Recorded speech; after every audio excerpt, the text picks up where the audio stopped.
গত 2 দিনের টানা বর্ষণে শিলচর মেঘালয় সড়ক যোগাযোগ বিচ্ছিন্ন হয়ে পড়েছে।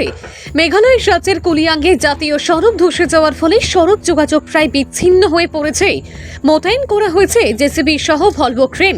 প্রশাসনের তরফে জানানো হয়েছে যে যাত্রীরা যেন এই সড়ক দিয়ে না গিয়ে বিকল্প পথের ব্যবহার করেন যতদিন এই রাস্তা চলাচলের উপযোগী না হচ্ছে।